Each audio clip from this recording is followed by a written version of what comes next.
లో బ్యాక్ పెయిన్కి ఏంటి sir? What is the treatment protocol మామూలుగా? ఎగ్జాక్ట్లీ. సో లో బ్యాక్ పెయిన్ అనేది ఇది పెద్ద మిస్టరీ. ఎందుకు? మోకాలు అన్నది బోలాబాలా జాయింట్. నేను చాలాసార్లు చెప్తుంటే అవును. ఏముండదు, పెద్ద జాయింట్, 5 స్ట్రక్చర్స్ ఉంటాయి. ఆ 5 స్ట్రక్చర్లోనో ఏదో ఒకటి డ్యామేజ్ అయి ఉంటుంది. దాన్ని పిఆర్పి ద్వారానో ఇతర టెక్నిక్స్ తోటి చేసుకోవచ్చు.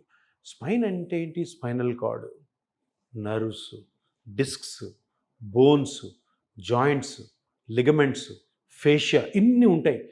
స్పైన్ నొప్పికి ట్రీట్మెంట్స్ చాలా ఫెయిల్ అవుతాయి. ఎందుకు ఫెయిల్ అవుతాయంటే ఆ పలానా స్ట్రక్చర్ ఏ స్ట్రక్చరో కనుక్కోవడం కష్టం. మన దగ్గర ఉన్నవి ఏంటి? ఇప్పుడు ఎక్స్రే ఉంది, అల్ట్రాసౌండ్ ఉంది, ఎంఆర్ఐ స్కాన్ ఉంది. ఇంకా స్పైన్లో నొప్పికి ఇంకంతకంటే ఏం లేవు.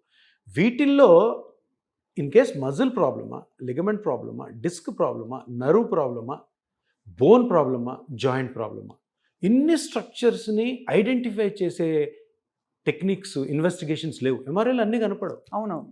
ఆబ్వియస్గా మజిల్ డ్యామేజ్ అయింటే మజిల్ కనపడుతుంది. కొంతమందికి బాగా నొప్పి అంటారు. ఈ సాఫ్ట్వేర్ ఎంప్లాయీస్, ఫీమేల్స్, ఇంట్లో పనిచేసి బయట పనిచేసి చాలా ఎక్కువ పని చేస్తుంటారు. వీళ్ళకి నడువు నొప్పి ఉంటుంది.